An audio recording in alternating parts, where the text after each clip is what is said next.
Smart 24, driving business.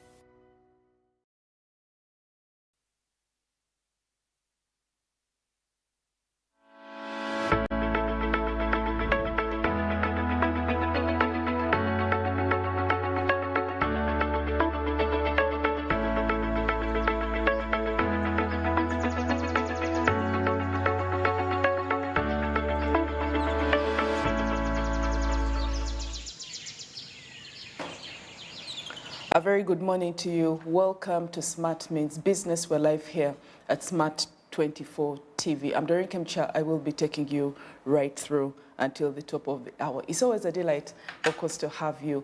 Welcome to the latest national, regional, as well as international news all over the world. It's a delight as well. Now, remember, every time we have this conversation here at Smart Means Business, we do have an undertone.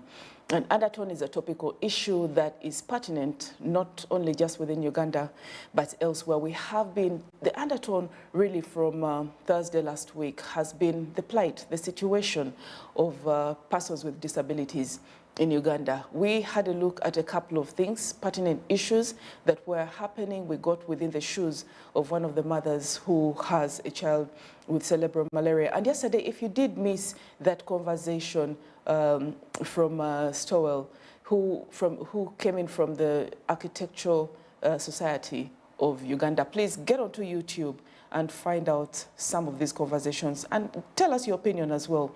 Get onto our social media pages and let us know what you think about some of these pertinent issues. So the undertone for this conversation is still within that bracket, and we will be looking at employment, the employment status, what is happening, are they able to get employed? But remember, we do have as well regional news. We will bring you something, of course, happening with food processors being urged to tap into a couple of opportunities that is within Kenya. And of course, we get down as well to Tanzania. We are very keen on what is happening within the regional context, especially within the East African community. We will be looking at what is happening in Tanzania and why there are a couple of protests happening there. Of course, later on, we will have international news giving you the latest. So please stay with us until then. Now, please don't forget as well to join us between 9 to 10. We will have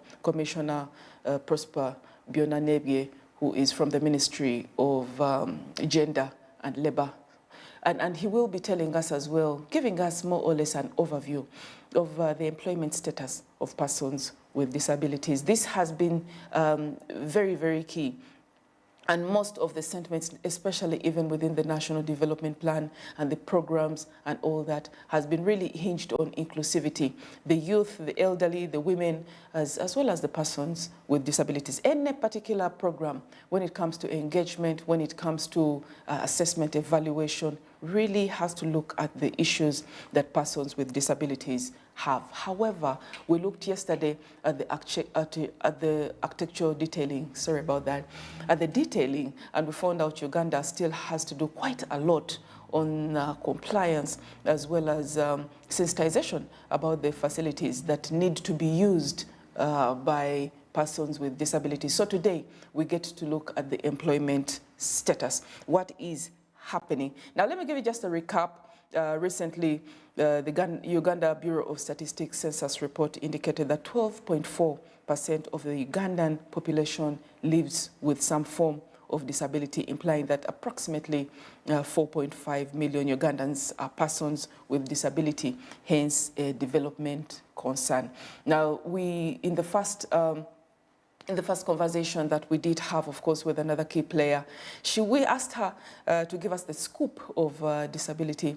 And among them, of course, she mentioned the hearing impairment, visual impairment, mobility, just for clarity, and knowing, of course, that you do have a couple of grants. Persons with disabilities do have a couple of grants that they can get to access, not only just at division level, but sub-county district as well. So whenever you are getting there, please be keen on whether you do qualify to call yourself a person with a disability. Amongst them, of course, apart from mobility, visual and hearing impairment, you do have those ones as well with intellectual disorders, as well as other impairments that come along with that and make life a little bit difficult when averagely speaking. So some of those things really come into context. And we did have a laugh about it because we said sometimes an average Ugandan may want to classify themselves as a person with a disability, but in actual sense there is an official bracketing of who qualifies to be a person with disability. We also talked about that there has been quite a sentiment. The mantra has been disability is not inability. We've seen quite an improvement, not only in sensitization, but the empowerment as well. Now, this coming in with these statistics, 4.5 million Ugandans, you do get to know as well that whenever there is a call for persons to apply for particular positions, they are encouraged. You do get to see it quite expressly put, and they do say women and persons with disabilities are encouraged to apply. However, how factual is it? Is it just on paper, or when you get down to it, they actually do tap into these kinds of things? We would want to investigate further and find out more insight. We will get further insight, of course, from Commissioner Prosper Biona-Nebye from the Ministry of Gender, joining us between 9 and 10 a.m. today. Please make sure you stay in locked. Now, later on, of course, you can as well get us on YouTube. We are we are streaming live on YouTube, and as well get onto Facebook as well as X, and let us know what you think about some of these topical issues as we go along it. You can find us there as Smart24 TV Official or Smart24 TV as one word. Now, just a little bit again, when it comes down to Uganda and disability, according to the Uganda Population and Housing Census, way back, not even just recently, it said 4 out of every 25 persons in Uganda are persons with disability. Of course, the numbers have increased as well. The numbers have increased. It is now more than 4 when you come to think about it. But estimatedly, of course, you do have some 5 million, an increment, of course, from 4.5 that had been highlighted. Right now, the statistics put it at 5 million disabled people in the country. And the numbers are continuously increasing because the scope continuously widens. We even talked about the fact, when we talk about the scope widening, we actually also talked about the fact that you have quite a number of disorders that are coming up every new day. Some diagnosis made, not very many persons within the classroom, just as we've had key players tell us here, who have joined us here within studio at Smart24 TV. We've had those ones tell us that not all the teachers within the classrooms in Uganda are very adept at recognizing or identifying children with disability, and they don't even know not only just the attitudes, but they're a little bit inept at handling some of them. There is, of course, quite a lot of resources out there, but a lot needs to be done as well when it comes to capacity building right within the classrooms as well as the communities. Now, when it comes down to employment, we are looking more or less at the attitudes amongst those persons with disabilities. Are they reaching out? Are they able? Are they capacity built? Are they employed? We gave particular insight as well all throughout these conversations and said areas such as Chambogo University, as well as other universities, they do have a quota. They do have, the government has a quota that it does pay for, it does support on government scholarships, especially within the institutions. But of course, just like the other stakeholders are saying, they need to increase the numbers up from 300 of that quota to around 500 at least. That is what they are advocating for. The reality about it as well is that even when persons with disabilities are brought in on board after they have qualified, sometimes you do find out that the facilities within those areas of employment are a little bit substandard, and you find out some of them really, really grapple to work effectively and efficiently, whereas others just reach a time and just drop out. Imagine a scenario whereby you have to climb up to the 3rd floor, and sometimes the elevators are not working. So what do you do about that if you're bound to a wheelchair? And then you get to find out other instances, of course, as well, when they are getting out into the field. Imagine that you are a monitoring and evaluation officer. You need to get out into the field under a particular program, but those particular nitty-gritties, the detailing, have not been put into perspective in whatever organization or company you are working with. In most cases, it's very, very uncomfortable. We would want to urge you as well, wherever you are, to please be keen.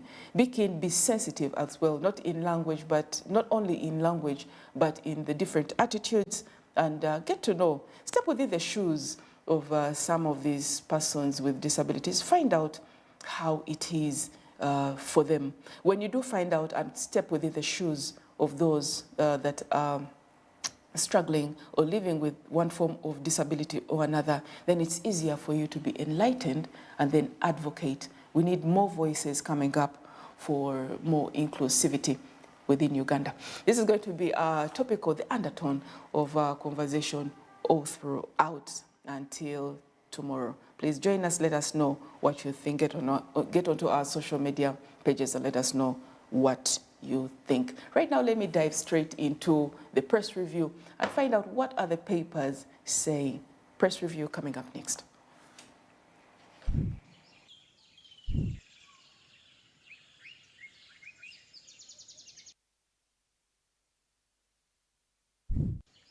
Review, Northern Uganda, MPs table 36 demands.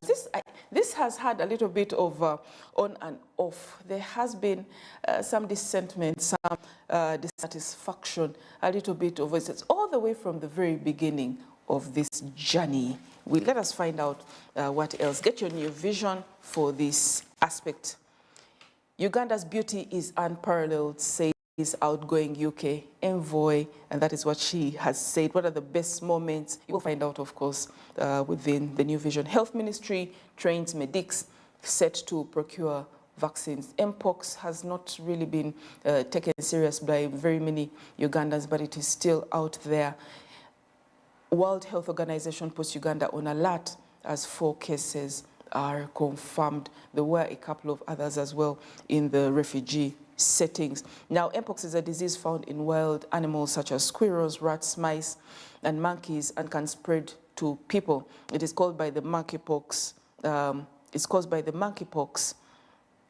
Monkeypox virus, which is closely related to smallpox. That's why you get to see the boils on the skins of those who do have it.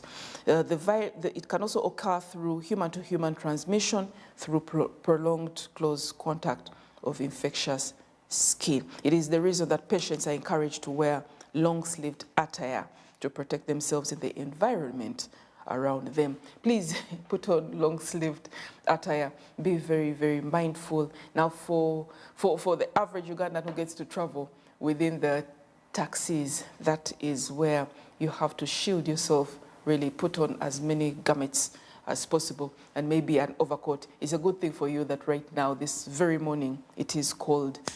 Do something about it and protect yourself and get to know as much. Stay tuned here on Smart 24 TV as we give you the latest. Mengo SS crowned Green Schools debate champions. Remember, this has been going on.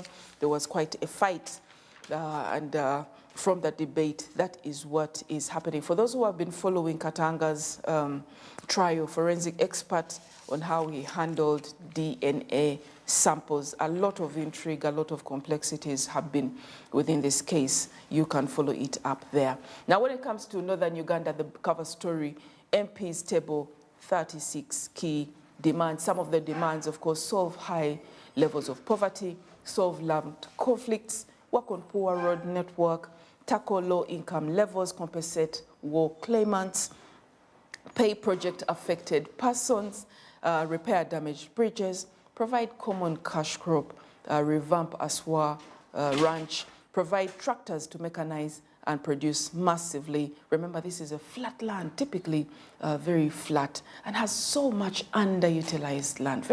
Not only just underutilized, but unutilized land. This particular pattern providing tractors is very, very reasonable. Provide tractors to mechanize and produce massively, provision of facilities for value addition, compensate people affected by wild animals. We did have an incident late last year where we were out as a Smart 24 TV team, and we just right into the northern area. We did have a moment of fright whereby a group of elephants actually were running amok. So this is real, that you can find a whole village have its gardens actually trampled and ransacked and really destroyed by these elephants up there in the north. This is really a true story. Solve fishermen's problems, upgrade air. There's so many. Please get your new vision. First Lady woos investors in India. And then, of course, you do have the part about filling vacant positions in government, enforce retirement laws. Remember, yesterday we reported around 6,000 officials do not want to leave office. They are past the age limit, and yet they do not want to leave office. So that is something to be particular about. War on corruption, which way forward?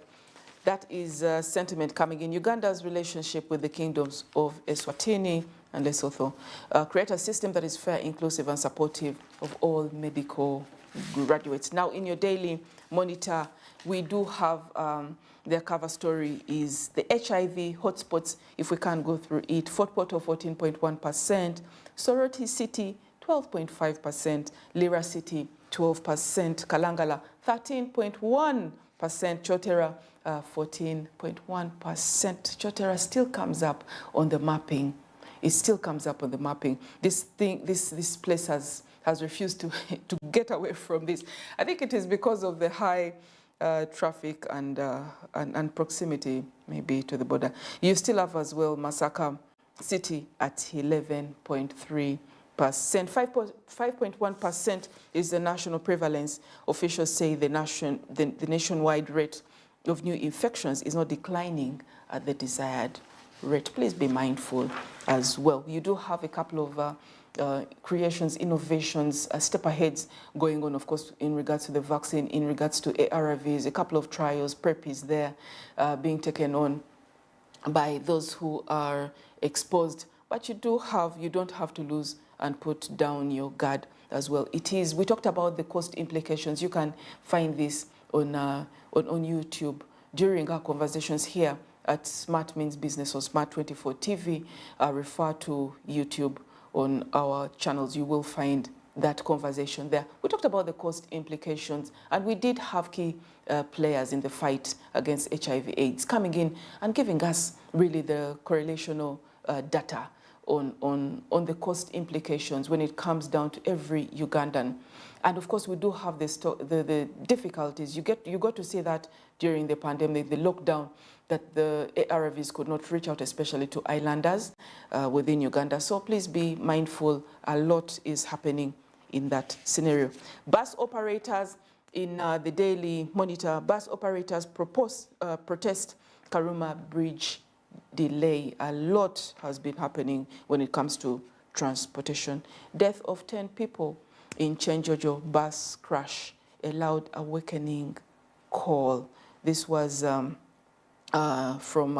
the Poko Poko bus. That was the wreckage of the bus involved in a road crash at Kihura Trading Center on Fort Portal Chenjojo Road yesterday. Kawempe leaders divert garbage trucks to backfill swamp.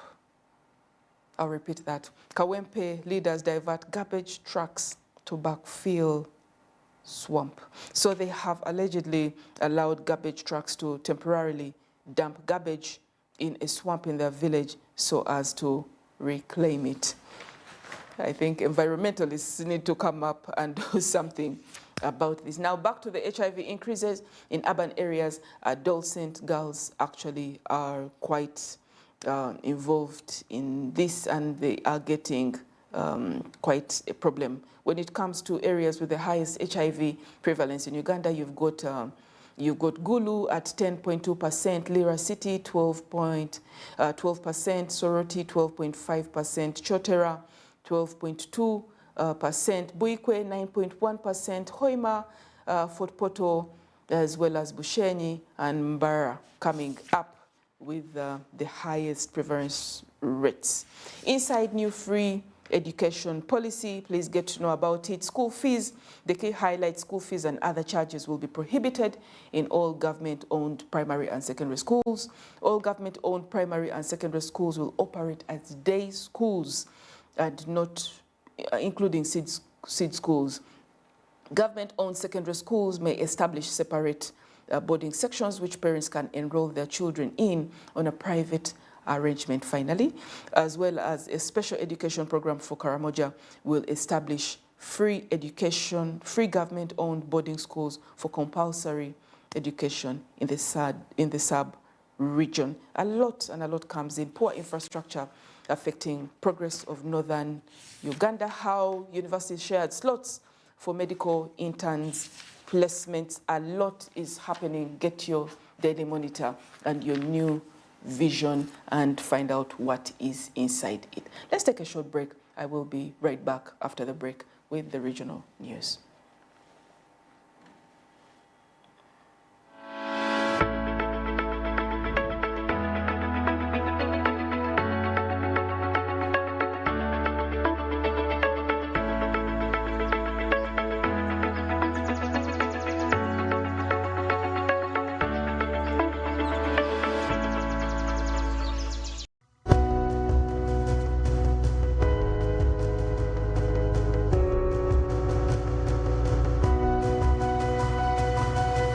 Smart 24, driving business.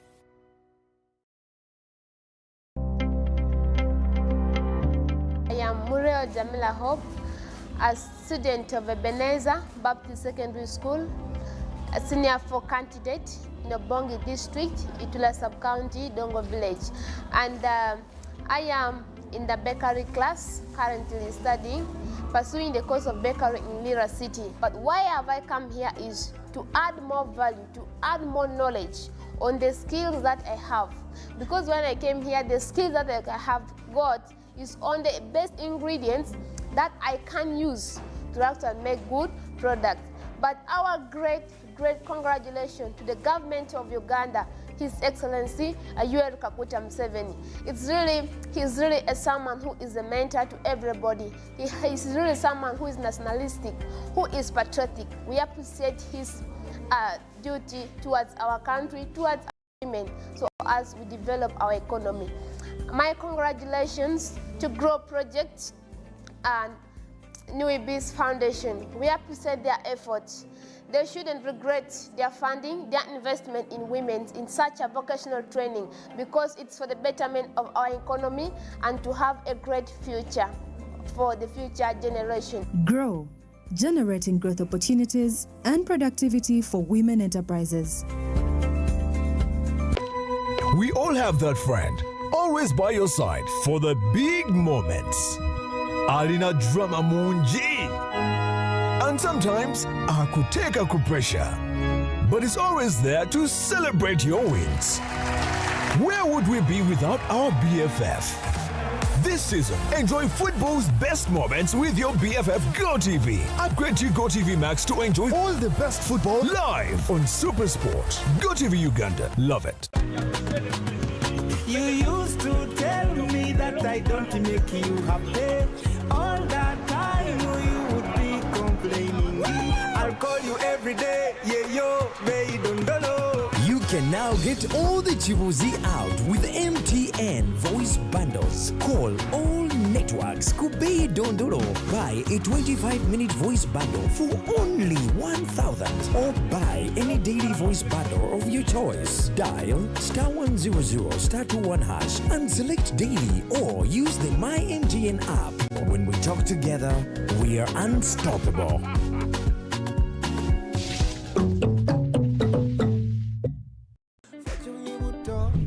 Cooking oil like no other makes your meal so sweet and scrumptious.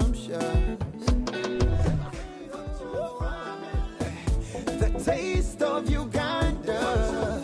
Yeah, Aomya. The taste of Uganda. Aomya. The taste of Uganda. Yeah, Aomya. Aomya.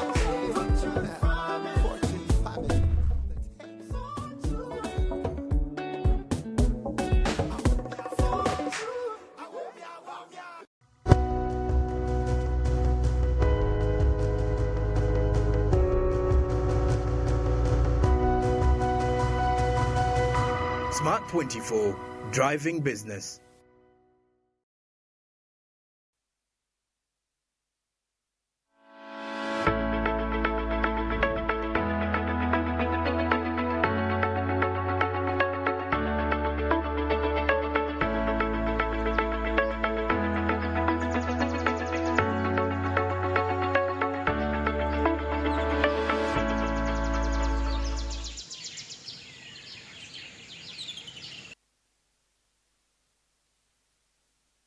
Smart means business. Live on Smart 24 TV, you can find us on YouTube, live streaming there. Remember, please get in touch with us as well on all our social media pages. You can find us on X, you can find us on Facebook, as well as YouTube. You can get there as Smart 24 TV official, as one word, or Smart 24 TV. So let us know what your opinions are. Let's dive straight into Karibu, East Africa, for your latest regional news.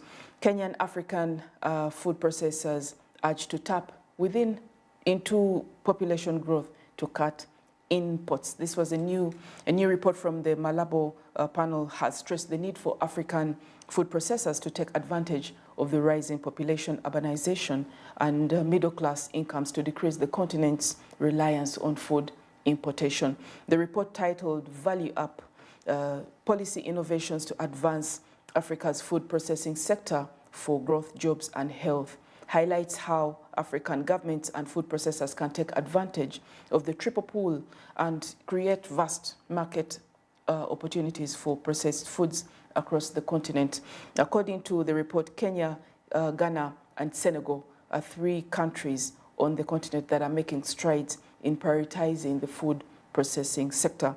The report also pointed out that the Kenya Investment Authority has attracted investment in the sector through the Special Economic Zones and Export Processing Zones programs by offering tax incentives, reduced electricity tariffs, and lower land costs. According to statistics, the continent's population is set to skyrocket from 1.2 billion in 2016 to 2.4 billion by 2050. Moreover, the continent's urban population is further projected to shoot up from 43% in 2020 to 60% by 2050, with the middle class projected to account for 42% of the total population by 2060. According to the report, the projected population increase will not only boost the market for processed food on the continent, but will also offer employment to the youth, who are the majority. Furthermore, it was highlighted that if carefully designed, the food processing sector can deliver more convenient and less perishable foods that improve people's well-being and in turn catalyze the continent's economic metamorphosis. A vibrant food processing sector creates jobs. If carefully designed, Africa's food processing can deliver more diverse, nutritious, less perishable, and more convenient foods that improve people's well-being, contribute to sustainable economic growth across the continent, and especially women get to benefit. Now remember, in some of our different topics that we have had here, conversations here on Smart Means Business, we did mention that quite a lot of wastage happens right from the garden in Uganda. And of course, as we traced this, as we traced the journey of foods, especially those ones getting out of the country via export of perishable of goods, vegetables and fruits, we did realize that quite a lot of wastage happens, not only in the garden, that is where the most of it happens, and then along the way as well, not only just because of poor handling and, of course, the lack of refrigeration services, but quite a lot goes into it, and the wastage is massive. So when this comes in, of course, this will be a boost, not only just being able to cut down on that, but the potential for growth that is coming in from Kenya, but also resonates as well to Uganda. Now, locals coming in from Tanzania, locals getting strangled because Tanzania tour operators protest foreign influence in Kilimanjaro trekking industry. Locals are being strangled out of business. Tour operators in Tanzania are alarmed by the increasing foreign influence in the Mount Kilimanjaro trekking industry, which they fear threatens local businesses and porters' livelihoods. The Kilimanjaro Porters Assistance Project, operating under the Kilimanjaro Responsible Trekking Organization, has introduced strict ethical guidelines that operators claim disproportionately favor foreign companies ditching Tanzanian businesses. The Kilimanjaro Porters Assistance Project, KPAP, influence is making it increasingly difficult for us to compete, said Yona, who is the owner of Almighty Kilimanjaro Limited. We are being forced to align with KPAP's rules or risk losing our business. The situation benefits foreign companies at our expense. That was said by Samuel. Mount Kilimanjaro, a global tourism hotspot, attracts at least 56,000 climbers annually, generating approximately $50 million in revenue. Tourism is a cornerstone of Tanzania's economy, contributing 19% to its GDP and accounting for 25% of foreign exchange earnings. KPAP's guidelines on gear, wages, and working conditions have been praised globally, but local operators argue they burden the businesses. They claim these standards have caused a drop in foreign travel agents' business, who now favor KPAP certified, mostly foreign-owned companies. KPAP has labeled many local companies as irresponsible, and that was said by Samuel. This has caused a significant drop in business, as foreign agents now only partner with KPAP certified companies. This puts our livelihoods as well at serious risk. KPAP currently currently lists 150 companies as compliant with its standards, of which 105 are foreign-owned and only 45 are local. This disparity, local operators argue, violates Tanzania's Tourism Act, which reserves mountain climbing and trekking businesses for local operators. The law is clear. This industry is supposed to be dominated by local businesses. This was asserted, of course, by Samuel. But KPAP's actions are enabling foreign companies to take over, effectively pushing us out of our own market. The situation has also raised concerns among Kilimanjaro porters, who fear widespread unemployment if local companies continue to struggle. Our porters are losing jobs at an alarming rate, and if local companies collapse, thousands of porters will be left jobless. This is not just a business issue. This is about the survival of those who depend on this mountain. A lot going on there in regards to of course, different certifications. But the ethos as well, the sentiment as well is that compliancy. So the compliancy, a different organization coming in, and sometimes either you jump on board or you get left behind. And sometimes this is unfortunately the reality. Now, Tanzania, of course, has also been known for quite a number of protectionism measures put in place. And we can count on this, that within a couple of minutes or within a couple of days, we will be giving you the latest news on how the response will be in regards to that. However, it's also, when you flip the coin as well on the other side, you get to see that it's very necessary as well to be compliant, whether it comes to gear, whether it comes to safety issues. If you are not compliant with what is being put down on ground, in most cases, you'll either be, in most cases, you will have to be ditched and be left out on your own. Now, in some news, of course, diving straight into international news, interesting news coming up there. South Africa's John Rupert overtakes Dangote as Africa's richest man. Some news coming there. South African luxury goods magnate Johan Rupert has become Africa's wealthiest person, overtaking Nigeria's Aliko Dangote, who previously held the top position. Rupert, who is 74 years, controls the world's largest luxury watchmaker, Richemont, through a family trust. The Switzerland-based company owns a prestigious group of brands like Cartier and others. According to the latest figures from Bloomberg, Rupert's net worth has climbed to $14.3 billion, pushing him ahead of Dangote, whose fortune has dropped to $13.4 billion. Dangote, who heads the Dangote Group, has seen his wealth shrink by about $1.69 billion this year. The decline is largely attributed to the difficult economic conditions in Nigeria, which have significantly affected his business empire.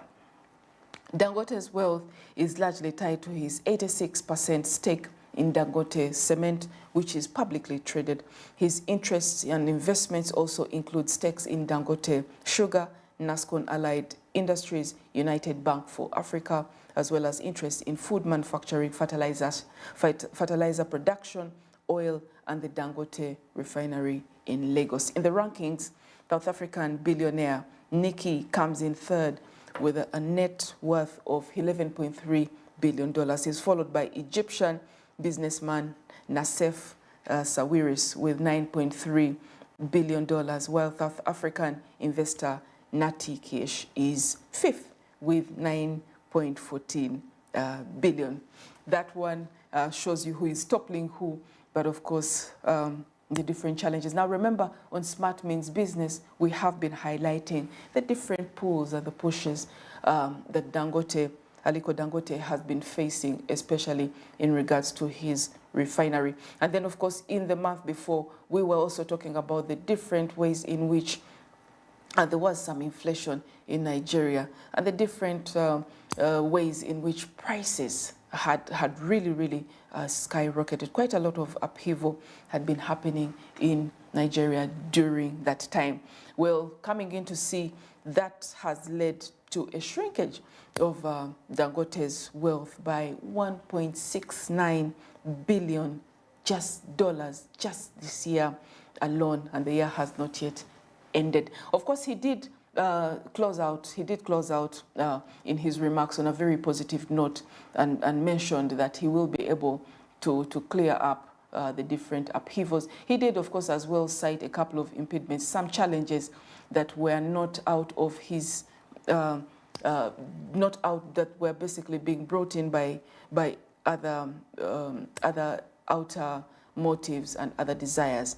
But he mentioned that he will be able to ride and float along. Now, the main reason, remember, top of the hour, we will be giving you a couple of our business quotes and inspiration coming in. We've had a number coming from Dangote talking about resilience, and that shows the different uniqueness about Dangote. We're very sure that he has not reached there just by mistake. He is very calculative, and we will stay and give you the latest as well on who tops this list and whether Dangote will jump back into first position as the richest man in Africa. Now, when it comes to South Africa, again, in some news, South Africa investigates alleged $7 billion corruption at state-owned companies.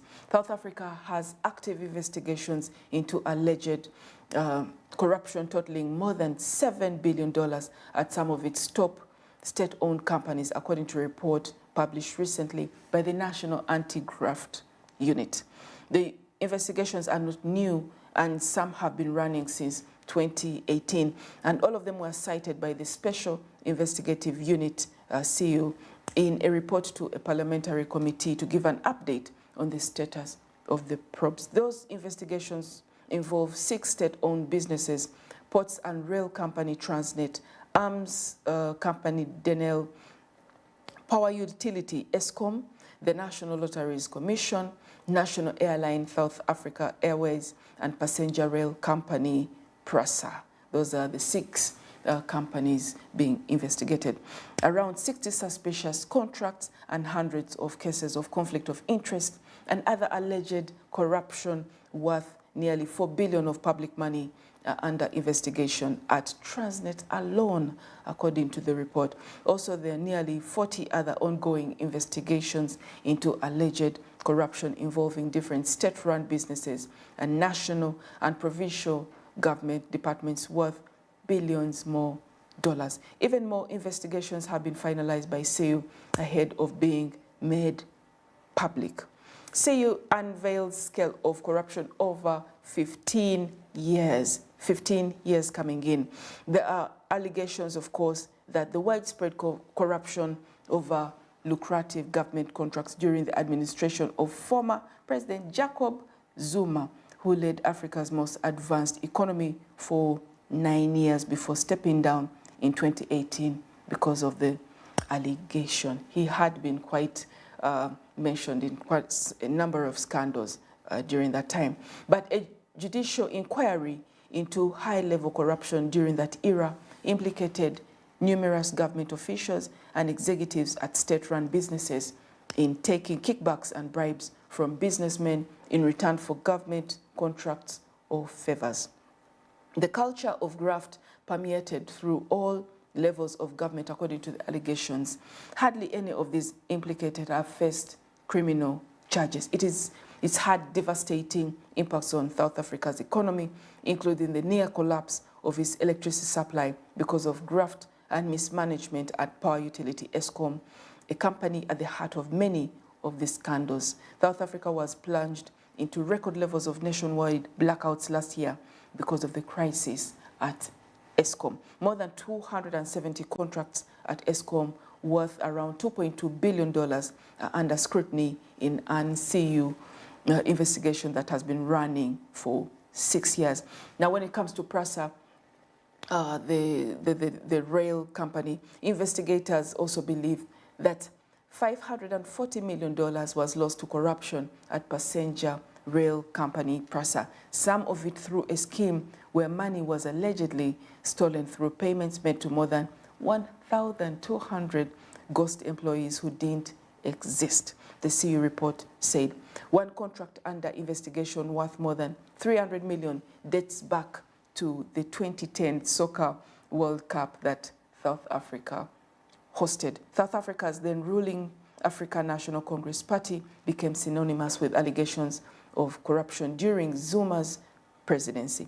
Graft was a central issue in this company's national election in South Africa when the tainted ANC lost its majority in parliament for the first time since the country became a democracy at the end of the apartheid system of white minority rule in 1994. Quite a lot happening coming in from South Africa. We did have a conversation here on Smart Means Business when one of the guests that we hosted for Insight said, for sure, by the time this becomes endemic, by the time it becomes a pattern, corruption, you are constantly cheating your fellow citizens and you are flippant about it. By the time this becomes a pattern, then we get desensitized to a different way of living. We actually get to normalize on the African continent. We get to normalize the kickbacks, the handshakes that come along with that money and on the side. And also, of course, when we look at the way in which Uganda has been tackling corruption in the last couple of months and weeks, we did find out that some of the responses actually from the citizens was more or less futility. They were tired. Why? Because they believe there has been a normalization of corruption. This is not only happening within Uganda, it's happening more or less with most of the other African countries on the continent. If something ought to be done, we must shake up. It is not supposed to be business as usual. There must be penalties. There must be the system, justice system, really being very vocal on this and a take back of what was stolen. Because in most cases, what happens is that rarely do you have these monies these monies returned. When these persons are really jailed and they get in there and then they do their time and then they plush up the prison system and behave as if they are in Hawaii or taking a break sometimes, all that we are thinking here at Smart Means Business is why shouldn't their properties be sold to recover all those different monies? That because it was abuse of office at that particular time. Why can't their properties be sold to recover this particular money? That's food for thought. Let us know what you think about that. What can be done to penalize and recover stolen monies in Uganda's corruption incidences? Get onto our social media pages. Let us know. You can find us Smart24 TV Official and Smart24 TV as one word. You can find us on X, Facebook, as well as YouTube. We would be interested in finding out how would you deal with it if you were the inspector of government at this particular time. It should be interesting to have your feedback. Let's take a short break. We will be right back at the top of the hour with more interesting news, starting off with the business quote, as we normally do it, to give you inspiration. Let's take a short break. We'll be right back.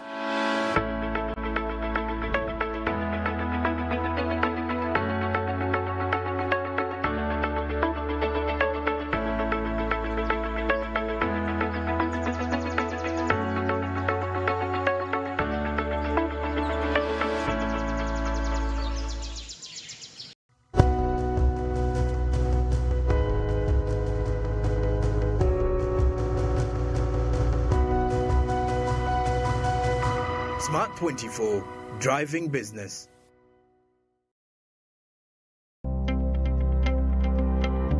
Ninsima Grow Project etwihiroko mbyaro ekatureta ahaha kuba turya abantu bingi tubeta kumanya ngo ntubasa kwikaha. Ninsima Grow etuyambere ekatwihoko ekatwegese ebintu bingi bitubeta kumanya ebintu byingi tubeta kubimanya tubeta kamanya ngo tubasa kukurakurana business zitu tubeta kweyikirizamu. Ninsima Grow abwo kutuyamba ekatwiho mu bingi ekatureta aha tukabasa kugira ekitwayega. Ninsima Grow abo kutu habula ntubasa kubaba mani ombire bwo miso ekateka mu business nko kuturakore business zitu kukurakurana nko kuturabe ntuhandika amabanja na nebitwafuna ningisima abo kuba etwerekera hante tukusopinga emyenda yatwerekera mwo wino yatwereko mu kiyembe na no mwahamu ndirenta kuchimanya na nabandi batahibanje baye batakuhamanya. So Grow etwerekera ebintu byingi yatwereka iba kusopinga dummies aha kasente kache yatwereka nko kuba kozesa ebiharani by'amasanyalazi. Grow ningisima nyumbe yenta kuchimanya ngo nimbasa kwiza nkoleki nyege cyarani cy'amasanyalazi ko witikiriyo. Grow ningisima abo kutusupporting. Grow, generating growth opportunities and productivity for women enterprises. Uganda fire, Endiba fire, Awabona fire. Banange mwebale okuwagira Uganda Queens nga nambonezebwa okugulawo emiryango gye. Mwebale kwambala langi zaffe n'emijozi gyaffe mu ssanyu. Muyiwawo omubiri wadde tuwangudde ne bwe tuba tukubiddwa eddiba. Katino Uganda Queens nga yetegekera kwambalagana ne South Africa gattako ne Congo Busebutembe ono ate yo South Sudan yakwambalagana nayo mu October. Olwo baddiŋŋane ne South Africa ne Congo mu November ogwamu eki kuleeta fire. Anti awali obuwagizi bwammwe Uganda Queens tewali kigirema. Uganda fire! Bikutuusiddwako MTN omuwagizi wa Uganda Queens nambeemu nga tuli wamu tewali kitulema.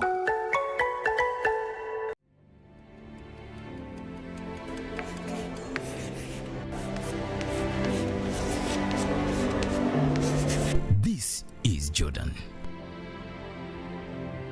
When it comes to classwork, Jordan is magic. Jordan shines. Jordan makes his peers better. Jordan is a true leader. White Star Magic Family Be a leader. Be magic.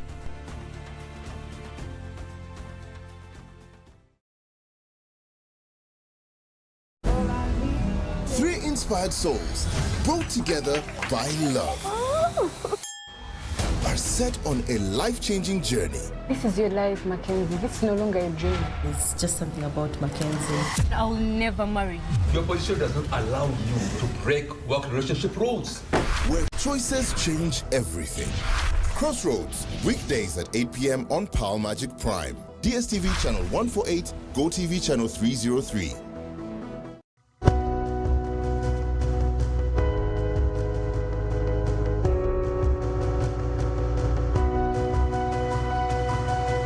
Smart 24, driving business.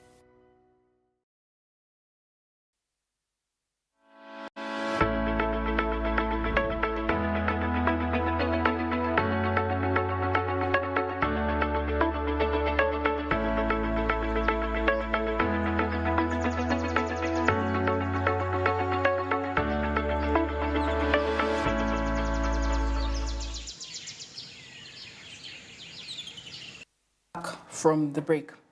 It seems as if it is it's a way of living here at Smart 24 TV.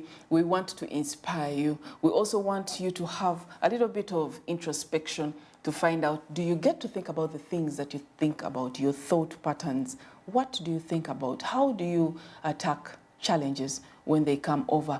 Do you immediately give up? Are you resilient? That is part and parcel of introspection, where you look, you turn the microscope and on yourself to find out, to self-reflect and self-assess. How do we do that sometimes? Through our inspiration, through our business quotes. Let's find out the business quote for today and have a discussion about it. Business quote for today.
And that is it. Again, we bring you that particular quote. If you create the opportunities, Africans will get the skills. If you create the opportunities, Africans will get the skills. It could be turned in the other way around. When you flip the coin as well, it could be when you actually get the skills, then you will get the opportunities. But of course, the rationale behind it, one could debate that how do you just get the skills and then and then after that, what? Make an opportunity for yourself?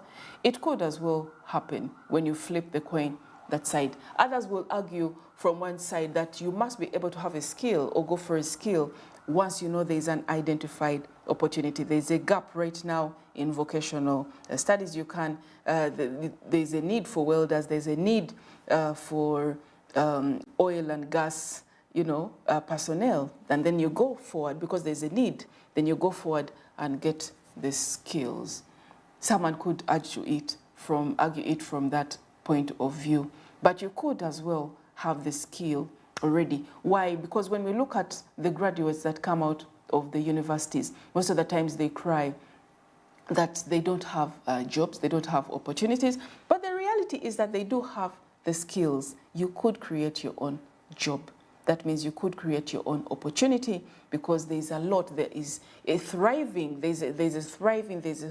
gap for the different opportunities, for jobs, for creations, for innovation in Uganda.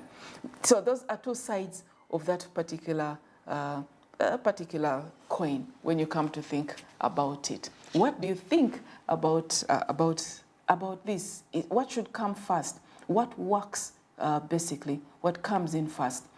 Because if you don't get a skill, and right now things have changed when it comes to the job landscape, it has particularly changed. They want you to have as many, to be as multifaceted as possible. That means something that used to just take maybe just PR, just public relations.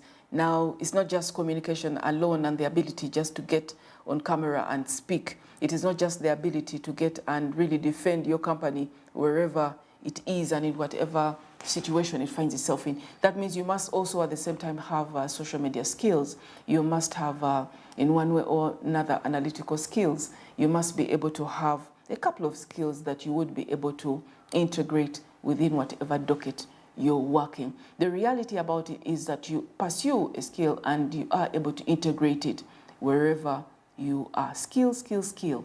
Get that particular skill. No matter what you think, it will be relevant at any one time. And this just could give you that particular edge over your competition or the next interviewee seated next to you, that additional skill that you have. It's very important to have that skill. Now back to the undertone.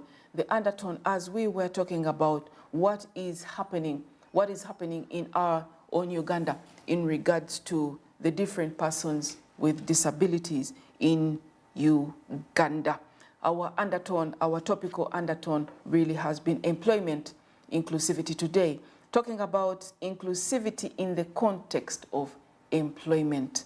What is happening within your spaces? Disability inclusion, employment opportunities for persons with disabilities. How, where, and who are those ones being targeted?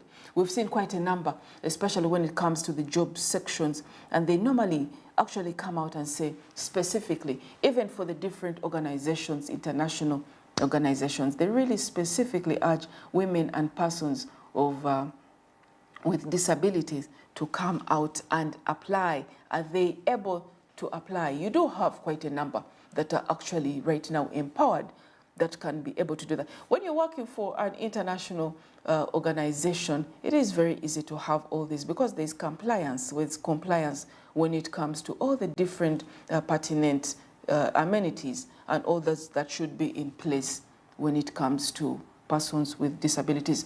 We still have a lot to do when it comes to compliance, especially within Uganda. And looking at some, not only just the buildings, as we had this conversation yesterday, but also in other main areas, whether it comes within the schools. Some of these, we just have to increase our volume, the volume of our voices, as they say, turn up the volume so that they can know, and of course that is part of advocacy, so that they can know that some of these facilities within our schools are wanting. We also mentioned that there has been quite a number of good wash facilities that are coming up within the schools that really comply with the standards. And of course also the different buildings that are coming up in Uganda that are compliant as well. But however, a lot still needs to be done. And when it comes to Uganda, you get to see not only just health, not only just education, health, but just general well-being of persons with disabilities is really lacking. Now, just to give you a little bit of statistics, the World Health Organization estimates that approximately around 10% of any population is disabled. It also estimates that 10% only, that out of the 10%, only 5.8% of persons with disabilities need to be provided with services. The United Nations Standard Rules on Equalization of Opportunities for Persons with Disabilities urges all nations to show strong commitment on the equalization of opportunities for persons with disabilities. The national policy on disability in Uganda really aims at promoting equal opportunities for enhanced empowerment, participation, and protection of rights of persons with disabilities, irrespective of their gender, age, and type of disability. This is in recognition that PWDs can perform to their full potential given the same conditions and opportunities, irrespective of their socio-economic and cultural backgrounds. That's the national policy on disability in Uganda. This policy is also aimed to guide and inform the planning process, resource allocation, implementation, monitoring, and evaluation of activities with respect to PWDs and their concerns at all levels. How do you go through some of these different things?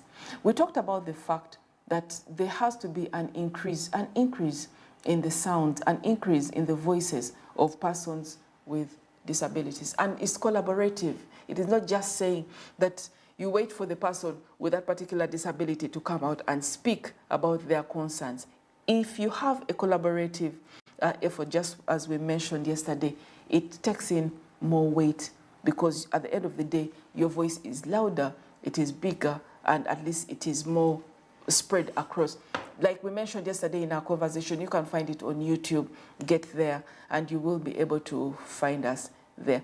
But now, what we talked about in our conversation yesterday, of course, when we hosted the Vice President of the Uganda's Architect Society, he talked about the fact that it is not just about someone coming up and raising their voice. It is more, if you have the collaborative effort, it is more sustainable, it is more effective. Bottom line, when they come out as engineers, as architects, as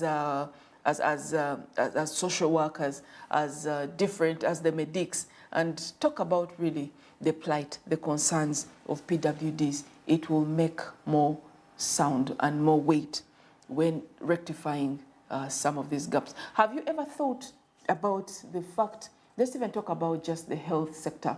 Have you ever thought about the fact when, yes, they can be able to access most of these facilities, but when it comes to the distance, even for a person with no disability, you get to find out that these are some of the impediments, especially within the rural communities, because the health centers are quite a distance, from where the communities are. The persons in need of health have to travel, these health services have to travel long distances. Now imagine if you're wheelchair bound, or if you do have, in one way or another, some mobility challenges. If only the person without the challenges already finds it quite a long distance, just walking, just getting there, because it's very expensive to go by border. It's very expensive within the rural areas, in the villages, to even get a taxi. If you're hiring a border, assumedly that it takes you for 20,000 and you need to go there, you don't even have that 20,000. You're trying to reach out to the nearest government health center so that you can be able to access some of these free services. Then you have to fork out 20,000. Now that is for the person without disabilities. Now how doubled is this magnitude by the time you get to the person with the disability? Not only does this person have a mobility disability, that means they have to be lifted onto the border. What happens to the wheelchair? It has to be tied onto the border. Yes?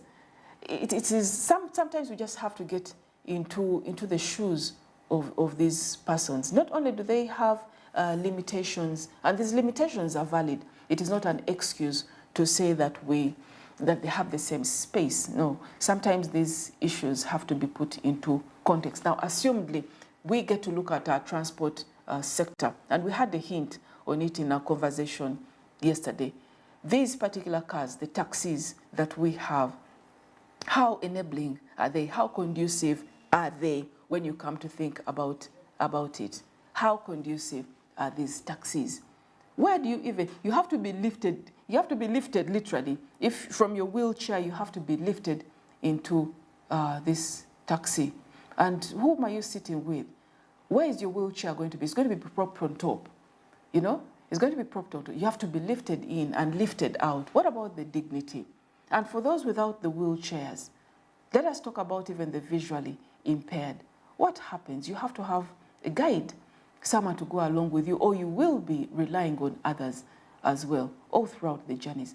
What are those particular chances that you will not be exploited if you are with someone if you are relying on other strangers, out of the kindness of strangers, you're even relying on the kindness of strangers to help you go through and reach your destination.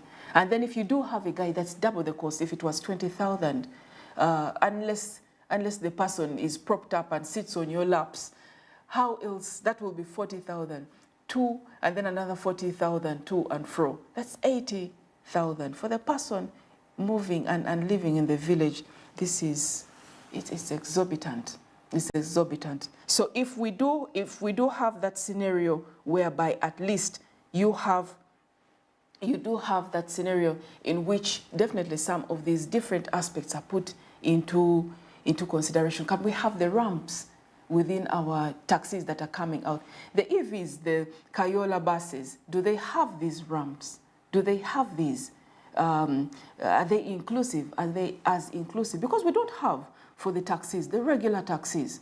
We had this conversation yesterday about about the challenges that this gentleman's sister got when they were moving to the bus park. Just how so complicated it was for her to move into the bus park, because you don't have, not only do you not have any the steps, you don't even have that slide that goes down. And even when you do have it, sometimes you can't even slide further because there is no conducive. The handles, the hand handles are not really necessarily there. For right now, getting down into the taxi park, surely it has those the bars for support. It does have the bars. But then you have to go around. If you are using the taxi park, you have to go around. What about having at a good gradient? A good gradient. That means you cannot just come up from the upper side and then just slope down at a different gradient. The slope has to be conducive. Otherwise, the person who has mobility challenges with a wheelchair will just come in and maybe meet another accident. Do we ever get to think about some of these problems that they go through? Yes? It is some moment, and this is why we bring you these topics here on Smart 24 TV, so that you can carry out some introspection and get to see things around you from an informed point of view. Let me just give you the scope of what the policy focuses on in Uganda. Difficulty, and this is the scoop for those of you who want to classify yourselves as disabled when you're not in Uganda. This is something that maybe you could think about. Difficulty in hearing, this is the scoop of a disability.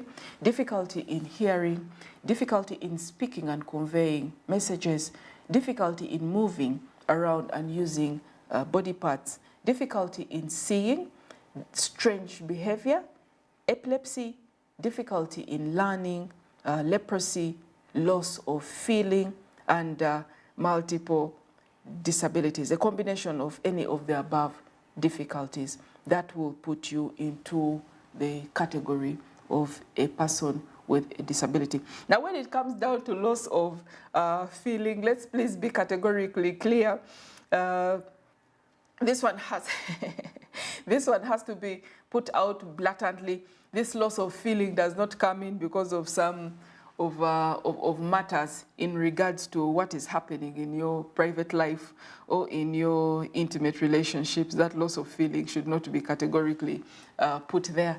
That loss of feeling really could be a scientific condition, a medical condition that is there, or because of some lack of awareness of a feeling, whether it is psychotic, whether it is psychological, or it is medically inclined in one way or another. But it should not be abused. Just because you've got a broken heart does not mean, and you've decided that you are no longer going to engage yourself in any relationship because you've lost the feeling, does not mean that you are a person with a disability. You could, however, have some psychological trauma from a situation like that, and we are not flippant about it, and you should really seek counseling and have your supportive networks rejuvenated. Now, remember, a couple of months back, we as well talked about mental health in Uganda. We talked about the fact that quite a number of Ugandans are silently suffering with different mental issues.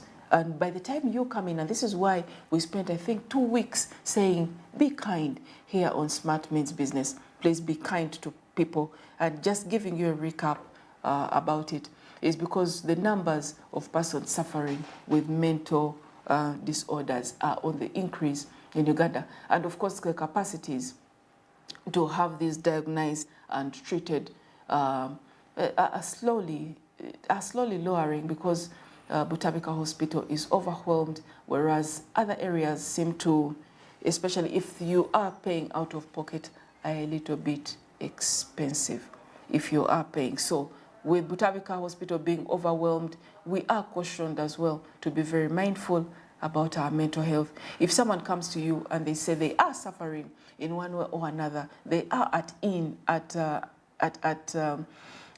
unease, and they are not feeling well, please don't be flippant about it. We could be having a moment where we're talking here at Smart Means Business, and we could be a little bit jokey about it. But when it comes to mental health disorders and the implications on the lives, on the quality of life of Ugandans, we really take a very strong stance and say, please be mindful about your mental health. So just to give you a recap again about the scope of disability according to the National Policy on Disability in Uganda, I'll repeat it again. Difficulty in hearing, difficulty in speaking and conveying messages, difficulty in moving around and using other body parts, difficulty in seeing, strange behavior, epilepsy, difficulty in learning, leprosy, loss of feeling, as well as multiple disabilities, which are caused by a combination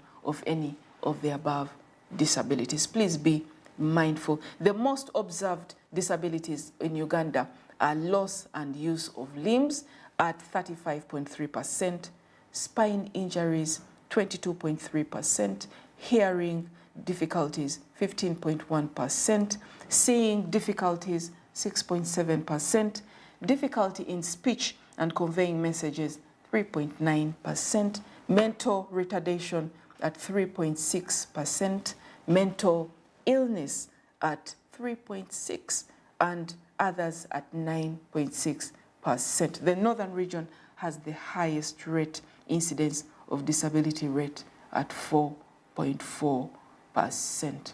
Unfortunately, this continuously keeps coming in. Now, when it comes to vulnerability, remember, please join us between 9 to 10 as we have this topical discussion looking at an overview of the employment status of persons with disabilities in Uganda. We will be having Commissioner Prosper Bionanebye from the Ministry of Gender to take us through and give us some insight on what is happening. Now, if you are out there and you are a person with disability, please, disability is not inability. Do remember that you do have associations that you can reach out to. And remember that even at the divisions, sub-counties and districts through the different government programs, you can be able to access grants to help you start up. If you are a number of you, a group of you that have come together with common interests, you can be able as well to attract much grants and much facilitation, whether from PDM or different places where you can be able to improve your life. And of course, we do urge you as well, if you are a person with disability, as well as others in collaborative effort, please be very keen and reach out, advocate, talk about your concerns, talk about the different challenges that you get to meet. And if you have been exploited in one way or another, please do not keep quiet. We really are very firm on this. Please do not keep quiet. Reach out to the necessary officials, the relevant officials, and you can receive justice and redress for the different challenges that you go through. Let us know what your opinion is in regards to some of these topics. What is happening in your communities? What is happening in your household? Some of you who are building houses and you're not really thinking about some of these additives. when it comes to that, we had our story talking about how someone had built without thinking about the old age, the elderly in mind, and they had put their luxurious bedroom on the upper floor. But now that they are older, they have bouts with arthritis and painful ligaments all over the place. Right now, they had to relocate from their upper luxurious bedroom and really begin to stay on the first floor of their house because of mobility challenges due to old age. So I think we have to think about it. Just because you do not have a disabled person within your home, please make your home as well very comfortable for those ones who come into there to visit you with disabilities. Please let us know what you think about this. Get onto our social media pages. Let us know. We will get back to you. And just as we mentioned, if you do have questions for our guests that get here, please jot them down. We will pass them there. Get onto there. Let us know what you would want us to ask Commissioner Prosper Byona-Nebye, who is in charge of persons with disabilities under the Ministry of Gender, and we will be sure to ask him on your behalf. I will be taking you again. Please join me from 9 until 10 as we get to talk to Commissioner Prosper Byona-Nebye. For now, let us take a short break and we'll be right back with sports and entertainment.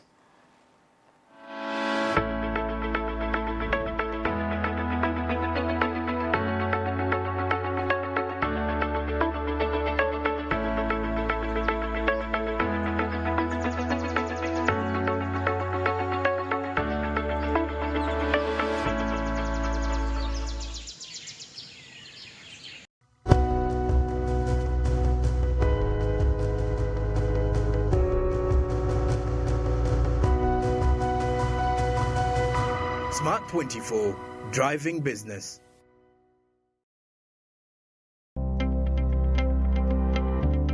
My name is Victoria Topista. I'm from Terego District. I'm a mother of one child. I deal in salon business, and most of my customers are from the camp, refugee camp, and the host communities. The business has taken 3 years. I got to know about Grow when they were doing their launching in Arua, West Nile. I reached here and the training started so marvelous. The new things that I picked in the training, there are so many new skills that they taught us. They took us through different kinds of hairstyles, how to plant hair. Those days, I used to plant it anyhowly, and styling was a problem to me.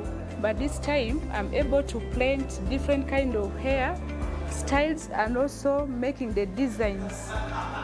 Coming to the equipment, basically, I didn't even know more about this equipment, the hair dryers. I myself, I don't have it in my salon. But reaching here, I was able to see hair dryers in salon, and I was able to operate. Through my instructors, they trained us on how to start and to switch it off. I'd like to thank the government, more especially the Ministry for Gender, Labor and Social Development, for giving us this support. The GROW project has actually helped us a lot, and we're here to benefit more. GROW, generating growth opportunities and productivity for women enterprises. Cooking oil like no other makes your meal so sweet and scrumptious. The taste of Uganda,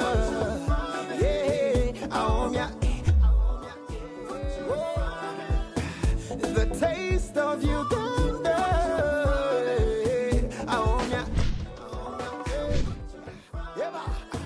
the taste.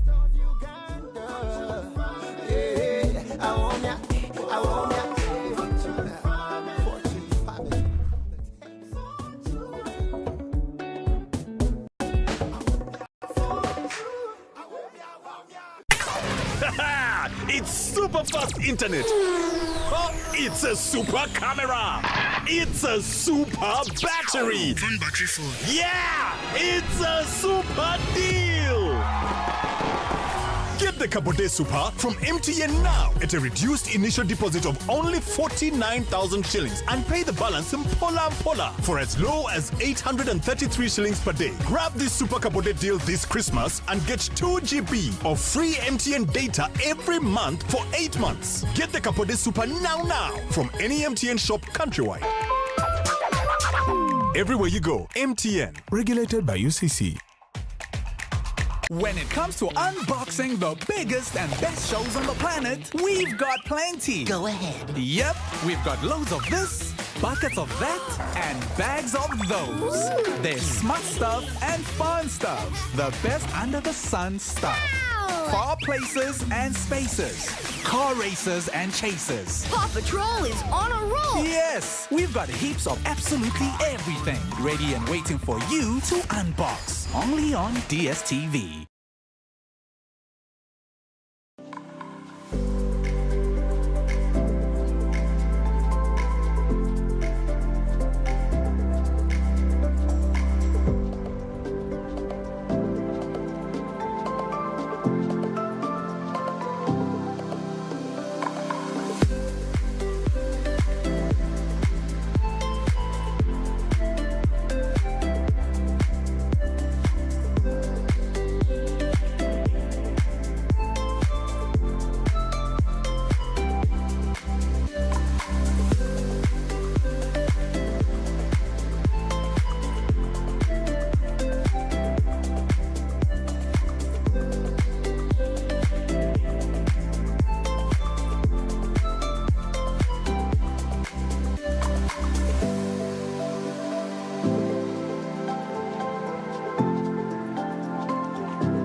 Smart 24, driving business.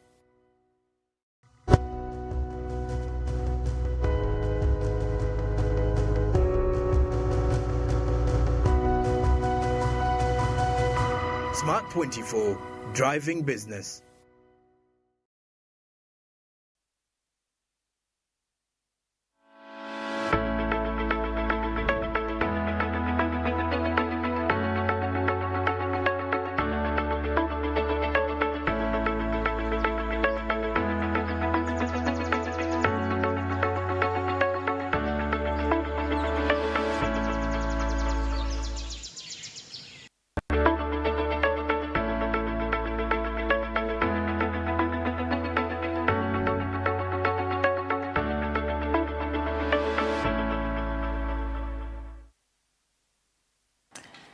Sports and entertainment here on Smart 24 TV. It's 2 bronze that is the highlight. It's 2 bronze coming in. Bronze for Kiprop and Cherop. Some good news coming in there. Uganda has secured 2 bronze medals so far at the ongoing Under 20. Under 20.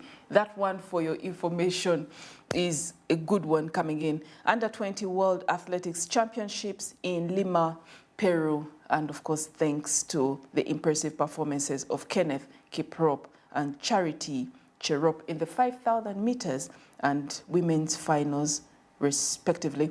In the women's category, you do have Cherop, who earned Uganda's first medal at the championship by finishing 3rd in the 5,000-meter race, which was dominated by Ethiopian runners. Cherop, who also clocked a personal best at 15:25:02. The gold and silver medals went to Ethiopia's Medina, Elsa, and Mekedes, respectively. In the men's, you still have quite those ones coming in, of course, the Chemtais, the Cherops, the Kiprop, as well as Kiprotich coming in, all dominating from one district in Uganda, one region in Uganda, and coming in all the way from that side.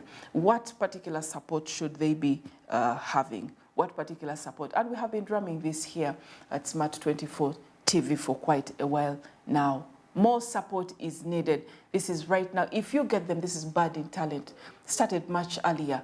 And of course, under 20 is not something to be very flippant about. These ones are really impressive performances. Now imagine if you do handle them quite well and give them the relevant support. Imagine how long their budding sportsmanship can go on. Please be reminded that, of course, when it comes to sports, you do have that scenario whereby the lifespan or the lifeline of the lifespan of a sports person is much, much lower and is, if not handled quite well, and not even just nutrition-wise, but well as a couple of other things, you will find that scenario whereby the lifespan of the sports person is cut quite short. A lot needs to be done when it comes to better support. Charity Cherop coming in, as well as Kenneth Kiprop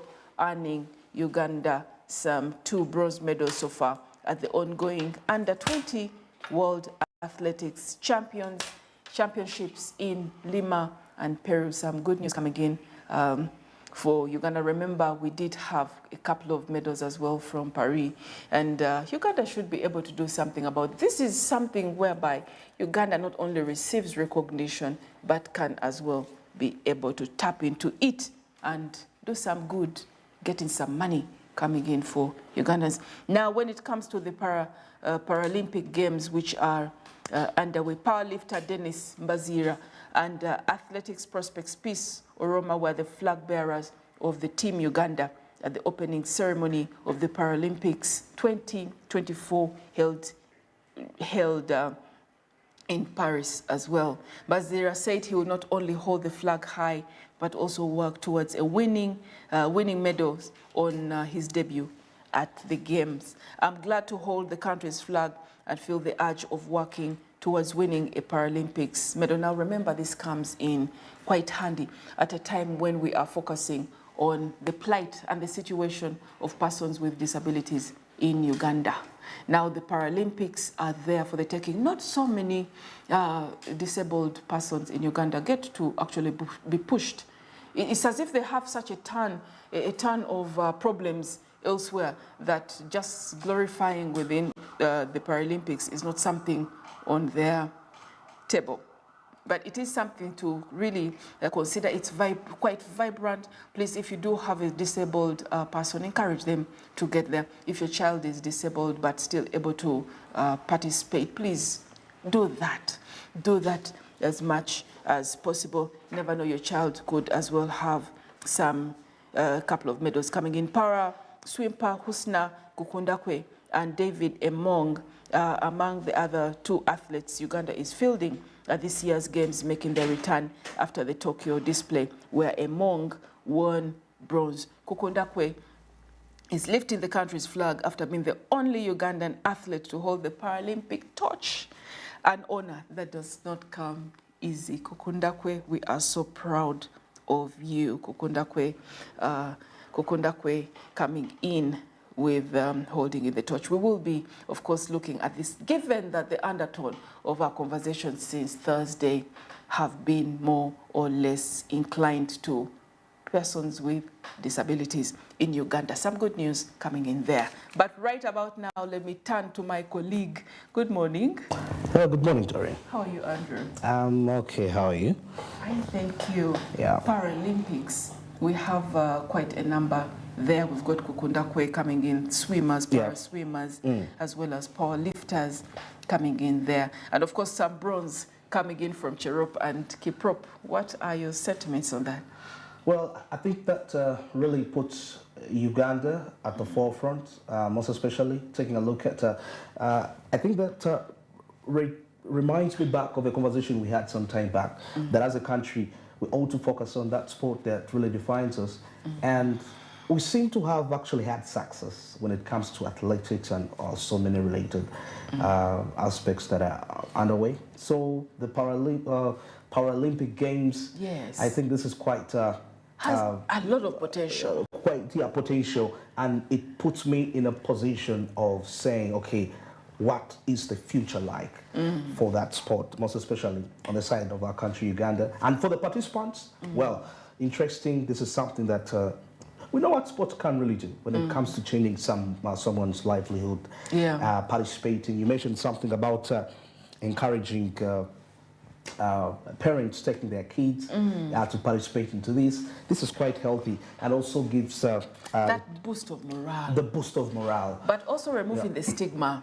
Yes? Most the think, stigma yes, for, like, from persons with disabilities. Oh yeah, persons with disabilities. Yes. It removes that stigma. Can you imagine? Can you imagine that scenario, Andrew, whereby you have this child that the very first thing when you walk into maybe a mall, a supermarket, from the very beginning, when the child is still quite young, is pity. Yes, and then of course you do have the different questions, sometimes very insensitive. How did that happen? Ew, how do you go through life? How do you go through that? Exactly. You know, how do you, as if it's a punishment.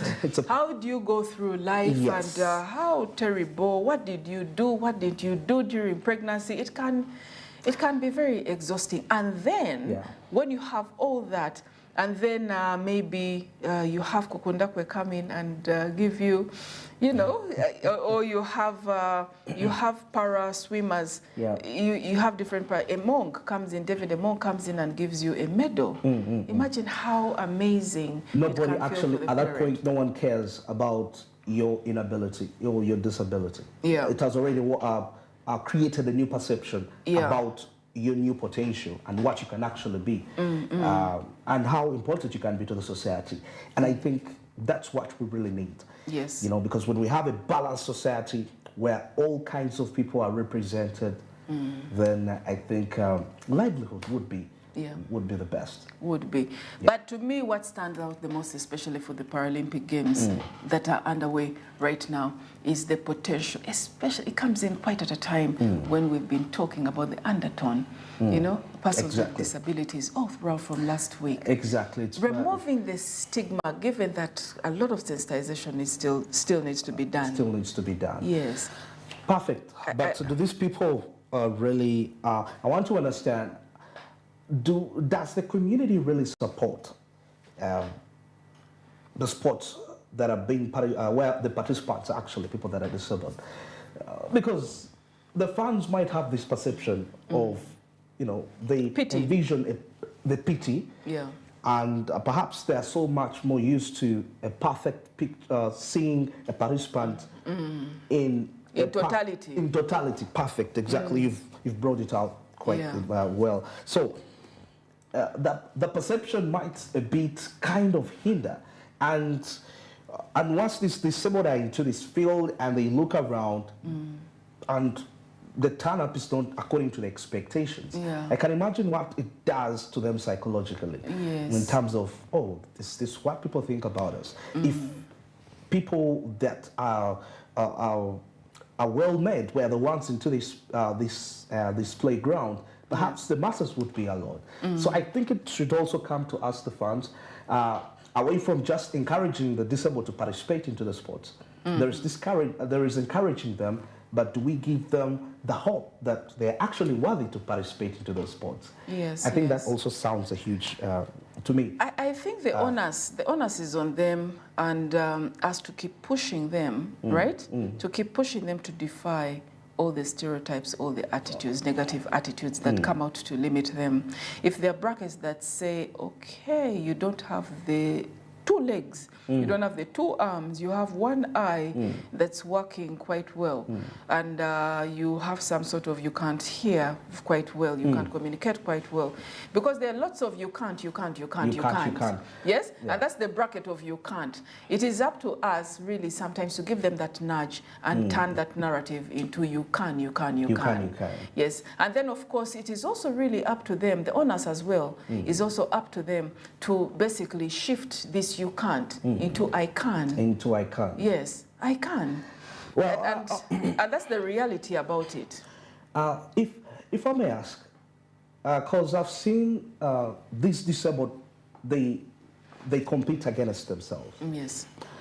I'm thinking of a scenario where we see part of the disabled actually participating into competing with people that are not disabled. That are not disabled. Yes. That actually would attract more attention. Yeah. Because every person would be like, this person is disabled. So, in that line, if they are to isolate them, to have their own competition, it would actually already have attracted people are eager to see, oh, these people are challenging actually the people that are physically okay. And if it comes to mobility, for example, you have you are using particular legs.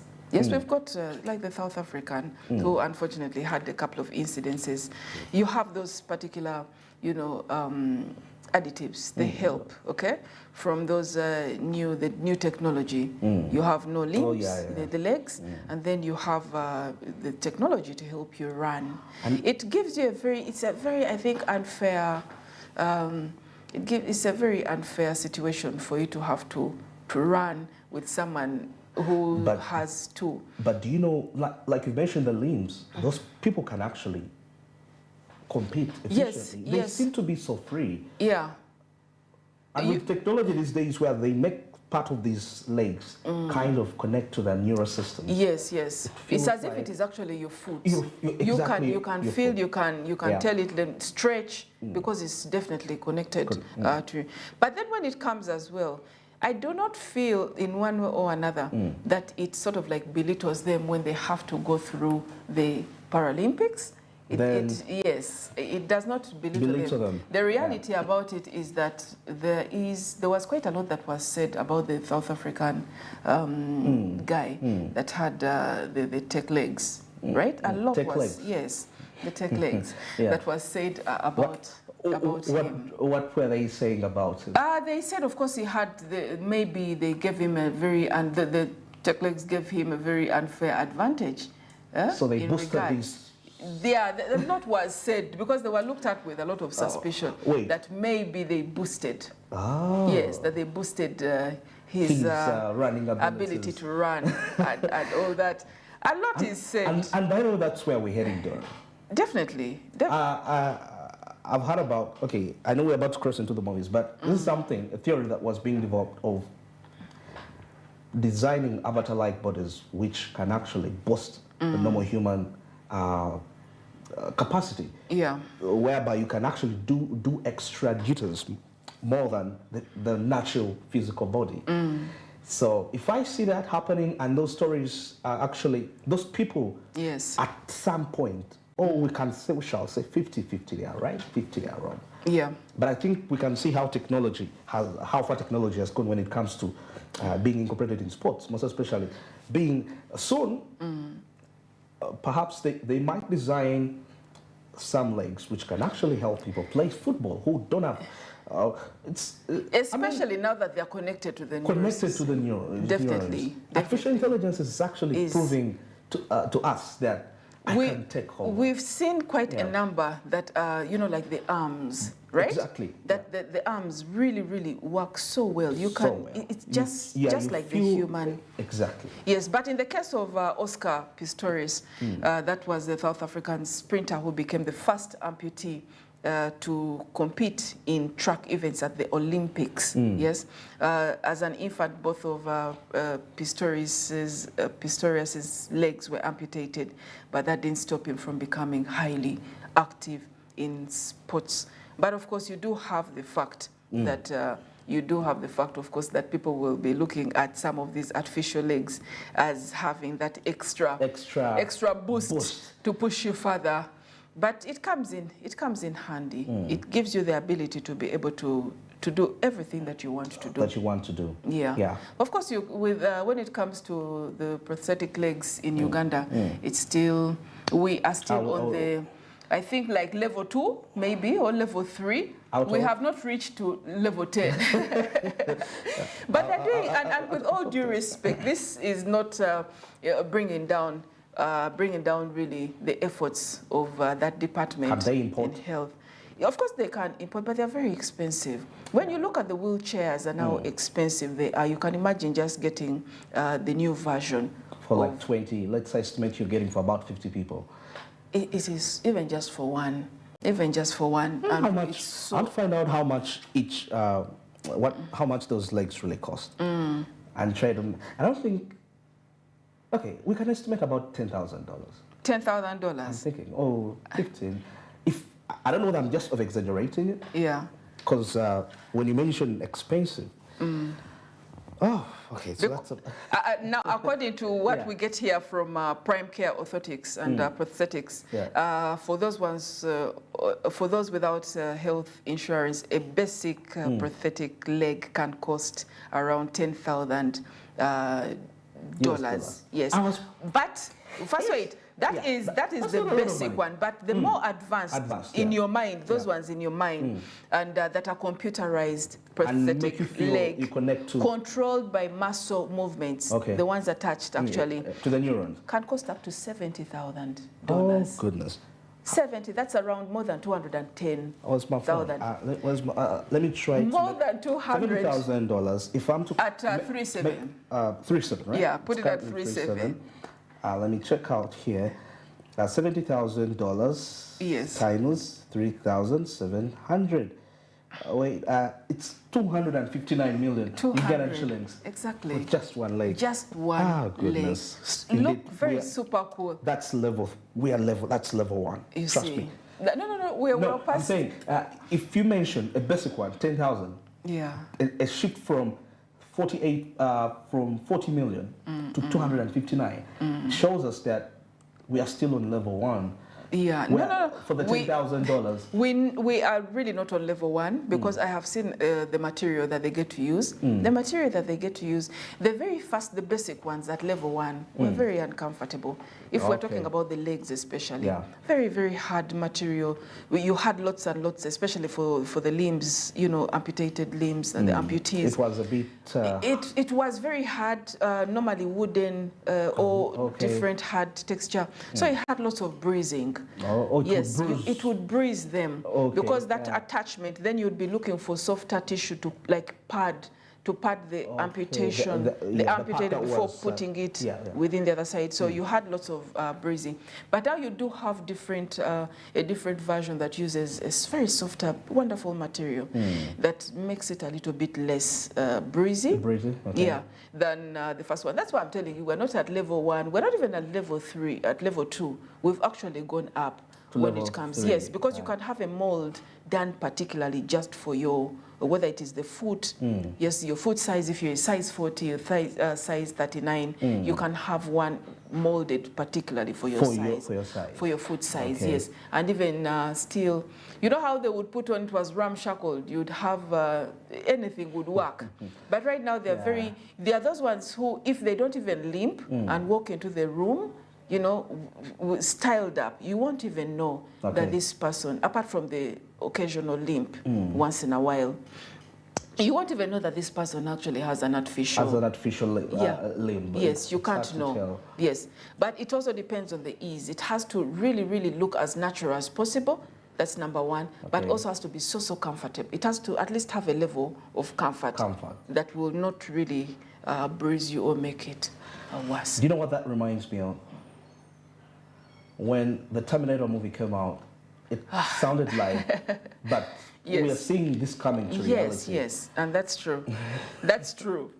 Terminator, and we are sports and entertainment right now. But the things that we used to think were only for screen, Exactly. Those are the things, yes, reality. those are things that are really coming in right now, especially when it comes to the health side of things.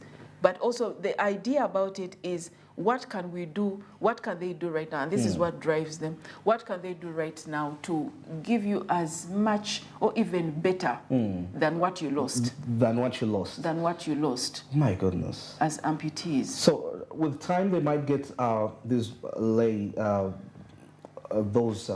what's the name of that? Artificial legs? The artificial legs. Yes. And they try to cover them with a human-like skin. It has already been tried. With a human leg? It has. Okay. It has already been tried. You did have quite a number of skin grafting surgeries that took place.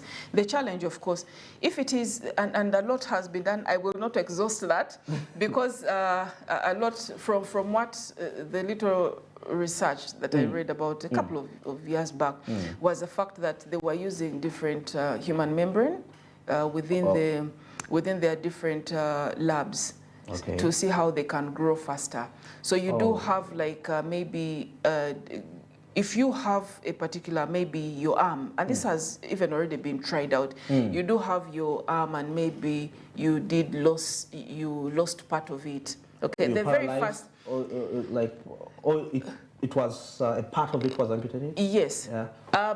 Based on it, they would be able to attach part of your genes to maybe a mold, and that can grow within a lab, and then they come in and attach it on you. But I realized, I remember very well, because this was quite revolutionary during that time, but it was also based on the ability of the lizard family, those reptiles, yes, to regenerate, especially with their tails. So that was the basis of that experiment.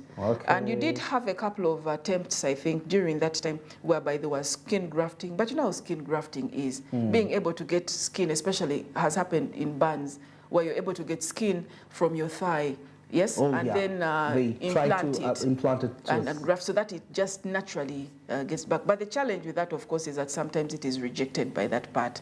Then you have to keep trying again. But it's much better when it's coming from your body than a foreign body. Yeah, than a foreign. The chances of being rejected are higher if it's coming from a foreign body. But with all the different stuff that is going on out there, Andrew, out there, and the ability based on the reptiles, on the different regenerative capacities of the lizards, there is lots and lots of wonderful things that are happening out there. We just haven't gotten to explore to know how deep they've gone. I'm very sure with the ability for more science and more money is being funded, put into this, you should be able to have someone who loses their arm, like this unfortunate lady who recently, this week, had her husband chop off her arm.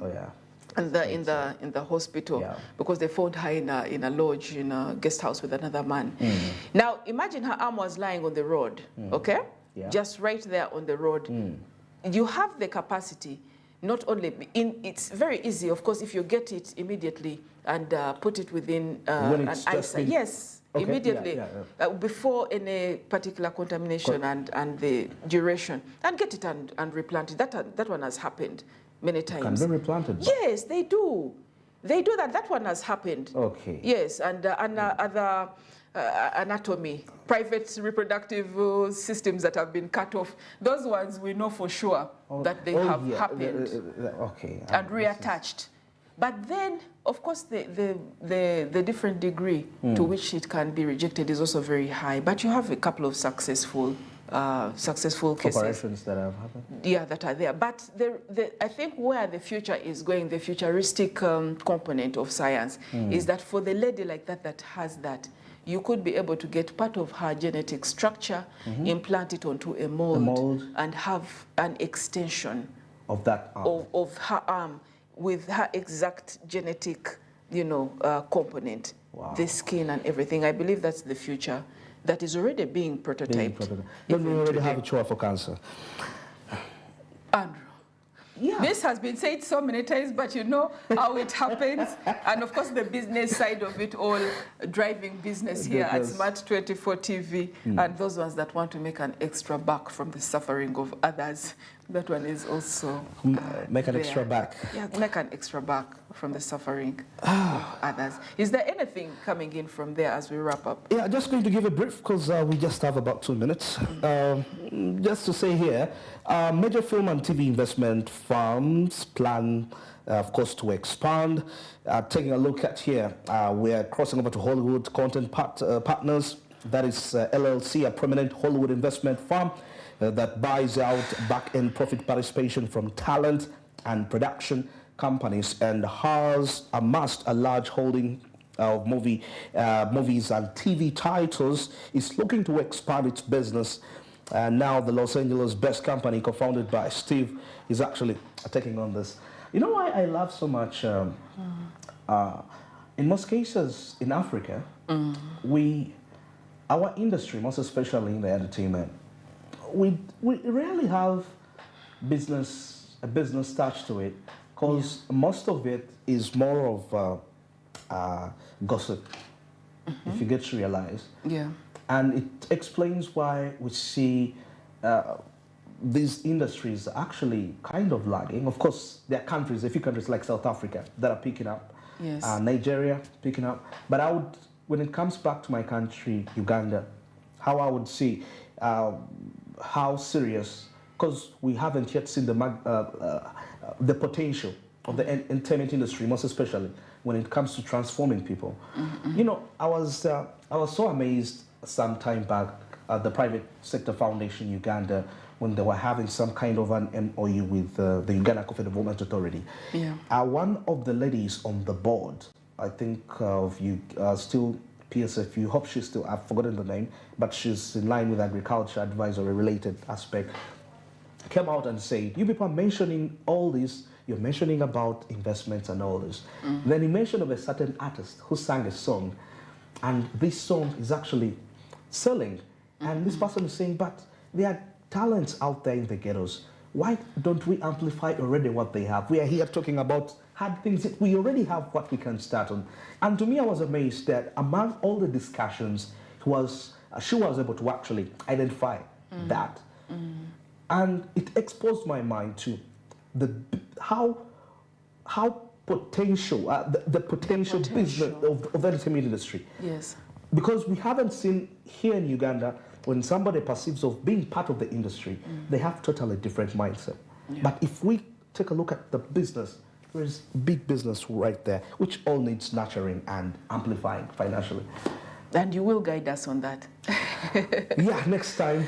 Andrew, quite hyped up about entertainment, and you should release a song, Andrew. I am actually going to.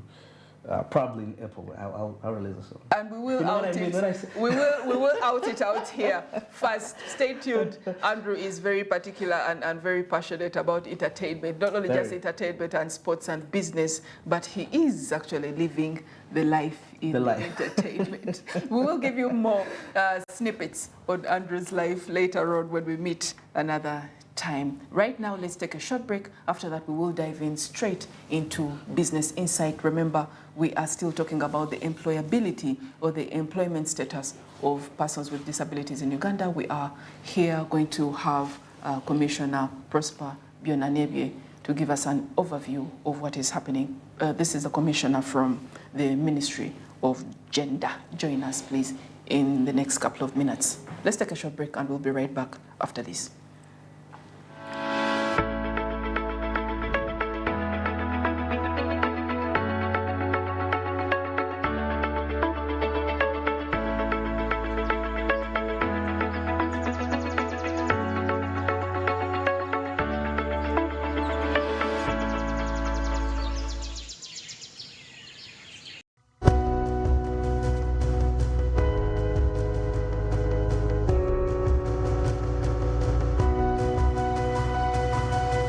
Smart 24, driving business. Are you a female business owner in Uganda looking to grow and transform your business? Grow empowers you with access to entrepreneur services, accelerating your business growth from micro to small and from small to medium enterprises. Grow provides comprehensive support, including training, startup tools, business formalization, certification, networking opportunities, access to affordable credit and grants, coaching, and mentorship, with all resources available for free. For more information, please visit grow.go.ug. Contact the PSFU Grow officers at Trust Towers, ground floor, plot 4 Chadondo Road, Nakasero, or the Ministry of Gender at plot 2 George